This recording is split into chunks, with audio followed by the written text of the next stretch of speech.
In the next 10 minutes, I'm going to explain why some e-commerce brands make it and others don't. So why is it that some make the rich list while others grind for years, spending more on ads, holding more stock, working harder, and somehow making less? My name's Paul Waddy, and I've written 2 best-selling books, Shopify for Dummies and Selling Online for Dummies. I've also appeared on TV around the world talking about all things e-commerce and various publications around the world, including Forbes magazine, who said that this boss is making Shopify easier for everyone. I'm also the chairman of Australia's National Online Retail Association. I'm the chair of Australia Post Customer Advisory Group. In 2019, way back then, I came second in the top 50 people in e-commerce. And in 2022, I was also awarded the Industry Recognition Award for e-commerce. So I know a fair bit about e-com. Now, last year, we coached 4 of the top 10 people in e-commerce and 10 of the top 50. We also coached 3 entrepreneurs who made the AFR Young Rich list. Now, we've coached a lot of brands who have gone on to do amazing things. I'm talking about brands like Baby Boo, Miss Amara, The Horse, Who is Elijah, Naked Sundays, Coastal Girl, Budgie Smuggler, G'd Up, the list goes on. I was also the head of operations at a $100 million rapid growth e-com business called Showpo. Now, we also coached the beginners like Bridget here, who news.com.au reported on as saying, Darwin teen makes wild $1 million side hustle. Bridget was our client. Before meeting us, she wasn't making a cent. So we taught her that strategy using our system. Now, we coach brands across different categories, different audiences, different price points. We've got fashion, beauty, lifestyle, furniture, interiors, fast-moving consumer goods. We've even got clients selling $30,000 items of furniture. You name it, we've probably helped sell it. And how do we help sell it? Well, we use the e-commerce growth system. Now, what I've learned in about 20 odd years of e-com is this. Most brands don't fail because they fall short of work ethic. It's largely that they're making a really critical error before they even try and scale correctly. Now, they fail because they're all working on the same strategies. Run more ads, be better at creative, work on your click-through rates, buy more stock, discount during Black Friday. But that doesn't work. And the question is, you've probably tried that if you're listening to me. You think, yeah, I've tried all that, Paul. It hasn't worked for me. And if it was that easy, everyone would be millionaires. Now, largely, why doesn't that sort of stuff work? Well, you might have heard me say that that's optimizing, and no growth lives in optimizing. Optimizing is tweaking things, looking at your ad performance, trying to improve click-through rates. It's all good stuff, open rates and so on. It's all really valid stuff, but they're not big growth levers that you're going to look back on in 12 months and say, my God, I quadrupled my revenue or I doubled my profits. And yeah, it was all because I tweaked my creative. That's never happened in 20 years of me doing this. It's always founders talking about critical, crucial moments, big swings of the axe, as I call it. And so you thinking there, listening to me saying this, where do you swing the axe? Where is your blockage? That's where you swing the axe. So what we don't do as e-commerce brands is sort of say, well, I'm going to scale and I'm just going to pump up my meta ads. Actually, that's the opposite of scale. Because if you think about scale is when your revenue grows while your cost base remains the same. So if you're a brand that's been trying to drive your revenue by lifting any costs, including paid media, that is not actual scale. That's just false scale. That's false growth. So what we're trying to do is work out, why can't you grow your revenue while keeping your costs down and actually driving your MER low? So again, you do it by tackling your weak points, not your strong points. Everybody likes to talk about the strong points. I love meta ads. I love Google ads. Great. Those things are important. But the secret is the fastest growth. I've seen brands go to $200, $300 million a year, 30% net profits. Maison de Sabre, we'll talk about that later, went from loss making at about $7 million a year to $100 million run rate with 30% net profit in 3 years. I'm going to talk about how we did it. The key is to attack where you're stuck. So if you could think of your business as having certain blockages, unless you're optimal, certain blockages, like a pipe. So a little bit of water gets through, a little bit of sales get through, a little bit of water, but there's blockages. What happens is that over time that backs up. Eventually, when you work out how to clean the pipes, boom, the water flows through. Very similar in business. When you unblock whatever has been holding you back, bang, the sales come rushing through. And that's when you get that hyperscale. It's not through magically finding some ad that all of a sudden is working 10 times better than everything else. That doesn't happen. So you could be thinking, okay, great. So where's my blockage? Because I can't see it. That's why we built the system. And I'm going to talk you through today how to find that blockage that's going to unlock revenue in your business. So I'll give you a warning here, because what I'm about to take you through goes against what every other e-commerce advisor or coach has probably ever told you. Now, here's the issue. Most e-commerce advice tells you to do more of the same. Let's increase our MER. Let's get more reach. Let's get more impressions. Let's focus on storytelling. Let's load up on inventory on Black Friday and then discount it and make big sales at scale. Let's be unprofitable, but at scale, all of a sudden, miraculously, we'll be profitable. It's total crap.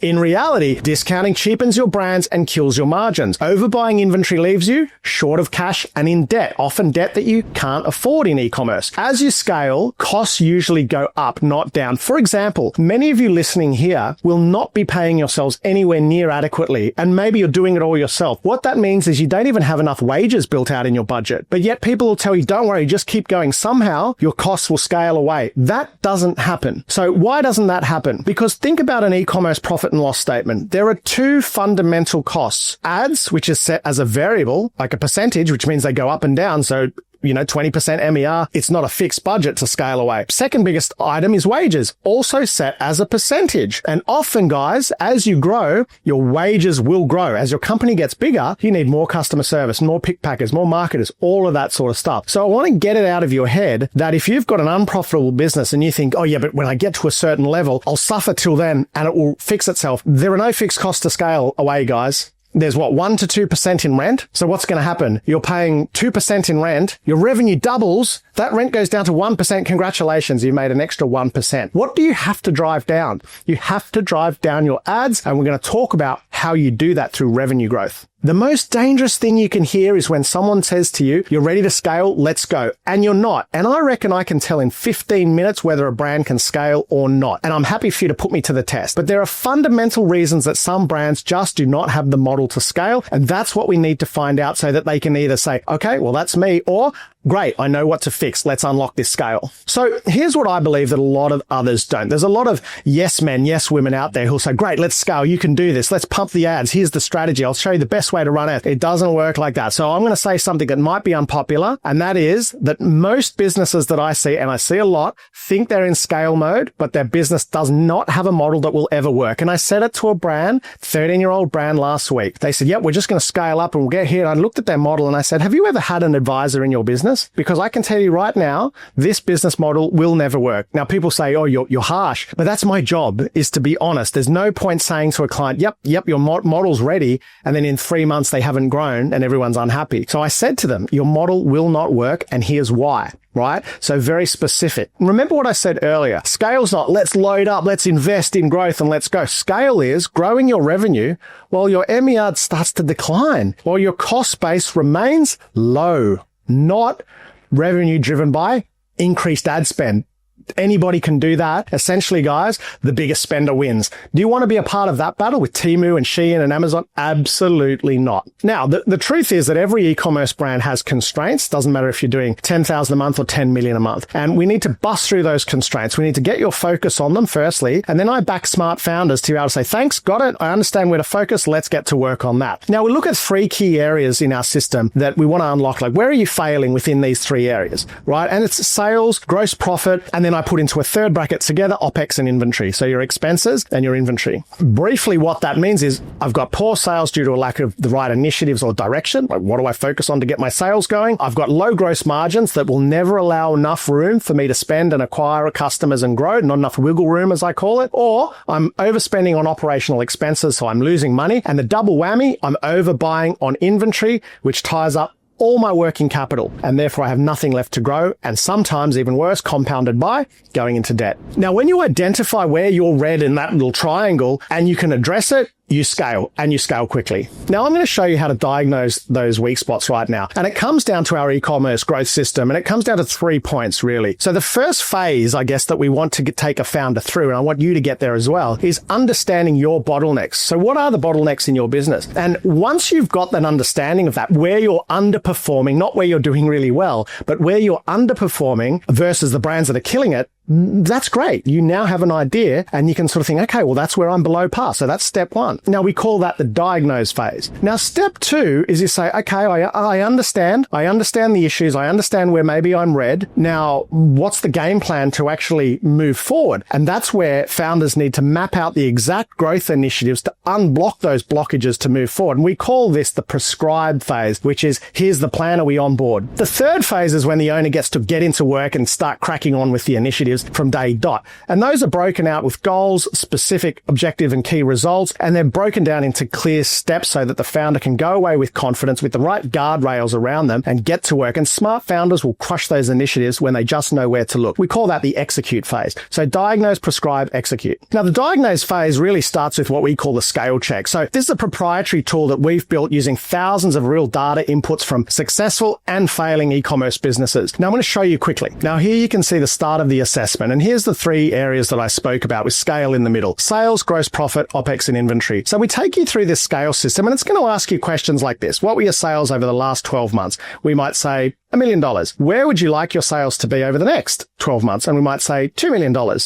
And it's generating all this information on you. We might say, look, we were low profitability. We were under 5% last year. But I tell you what, we'd love to double that next year. Now, what was your growth rate? Oh, we grew 10% last year. We're going to look at some of your e-com metrics. We're converting at 2.3%. Our average order value is, we're going to say 50 to 75. And in this one, we're going to say, I haven't dropped a product in 3 to 6 months. So it's gathering this data on sales. If we then move to gross profit, we're going to say gross profit's a little bit, margin on the product first is a little bit low at 65, 70, but it's okay. But our gross profit margin is actually below 40. So it's critical. Then we're going to move on to OPEX and inventory analysis. So what percentage goes to operational expenses? We're going to say 30 to 40. What is your ad spend as a percentage of revenue? We're going to say that it's high at over 30. We're going to say that occasionally we are unprofitable and occasionally we're profitable. And then we're going to look at how much inventory we've got. We've got about $1 million of inventory, and sales last month were $150,000. Okay. Do we have debt in the business? We've got high debt, 50 to 100,000. We've got average payment terms, and we've got about 55,000 in the bank. We then generate a report. Obviously, this data's incorrect. And this report is going to take you through exactly where you need to work. So you can see this business is not ready to scale. It's red on sales. It's red on gross profit. It's red on OPEX and inventory. In here, we actually tell you why, and we give you the highest priority items, and then we give you a game plan to work through those. So just as a quick example, this business has a concerning cash position of only 1 to 3 months of operating expenses. So straight away, one of the initiatives that we would tell these people is, we need to get you clearing some grade A stock, and we need to get you some cash in the bank really, really quickly. So it's going to go away and give you that game plan so you know exactly what to work on, and you go away with focus and you get into it. So exact growth initiatives. It's so important. Dating back to my time at Showpo, every week we knew what initiatives we were working on to grow the business, to move the business forward. We weren't looking in the ad accounts and things like that. We were working on the growth initiatives. Now I'm going to give you 2 real examples here. We're going to use the example of Maison de Sabre. So when we looked at that business, they were losing money. They were about $7 million a year or something like that. So sales were red. So they had a poor conversion rate, but they had a really nice website. They had low repeat purchase rate. They had infrequent product drops. They had sales, but they were coming at the expense of very high MER, 30, 35, even 40% MER. Their gross profit was green. Good, healthy margins. No problem. Let's not look there, we said. Then we looked at OPEX and inventory. Another red. Heavy debt, high amounts, 12 months worth of inventory cover, tying up all the working capital, some loans that were sucking 10 to 15% of the monthly sales, compounding the fact that they were losing money so they couldn't afford that. So we prescribed the plan. The plan included increasing product drops from quarterly to monthly, killing off extra variants that weren't selling and were wasting our money to buy a new product. We developed a 12-month robust product roadmap tied to our revenue goals, and we expanded beyond phone cases, which had a repeat purchase rate of once every 2 years, not conducive to scale, plus a small total addressable market. We expanded out of that, got more product frequency up, got the AOV up, got the conversion rate up, and things started to grow. At the same time, we cleared that excess stock and brought it down to about 3 months. So while the business was growing in revenue, the amount being spent on stock was actually declining through teaching the guys how to buy correctly. So that inventory cover came down from about $3 million to about $1 million, all the while growing. So freeing up an extra $2 million in working capital to grow and invest in new product and growth. The result, they went from, as I said, about $7 million a year, losing millions, to a $100 million run rate with a 30% net profit in 3 years using that system. Example 2 is the smaller business that I mentioned earlier, One Empire. As news.com.au reported, Bridget built a $1 million, it's bigger than that now, it's over $1 million side hustle with no staff. Again, Bridget came to us, sales were red, low conversion rate, no product market fit, no point of difference, some days no sales at all. The sales were driven by excess meta spend. Gross profit was also red. The margins were under 70. We found that she was pricing incorrectly. She didn't know how to price correctly, so we gave her our margin calculator. She was discounting too heavily, and she was in an oversaturated category, being pajamas. Now, the OPEX and inventory was red because she was losing money. Why was she losing money?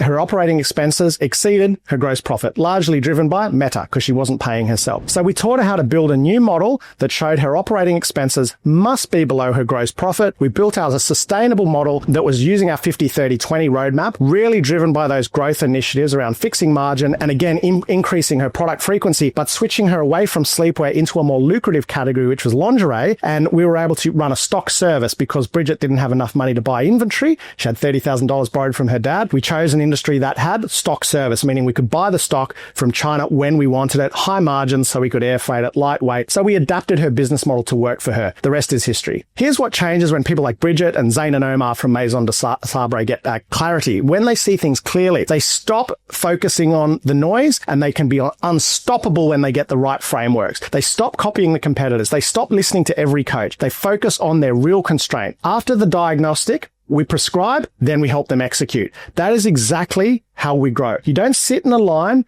learning the same generic tactics that 50 to 100 other people are learning. You learn the tactics that you need to execute on you that are separate from all the brands around you. Because if you're all learning the same strategy, in many instances, you're learning the same strategies as your competitors. And that's not what we want. It's not a fight of whoever spends more. It's who's smartest, right? Once you remove your bottleneck, growth compounds quickly. It can change quickly. So guys, everything starts with that first diagnostic. For us, that's the scale check. And that's where you find out pretty quickly, can my business scale? And if not, why? What do I need to work on? When you're green, you're scalable. When you're red, you're dead. And that's the exact stage of next growth. So if you want real clarity on whether your brand is scalable at the moment and what to fix first, book a call now. Book a scale check. Give us half an hour or so. We'll tell you if you're scalable and if not, why. Whether or not you work with us doesn't matter. We'll give you a full report at the end of the call. So reserve your scale check now by clicking the link below and we'll see you in there.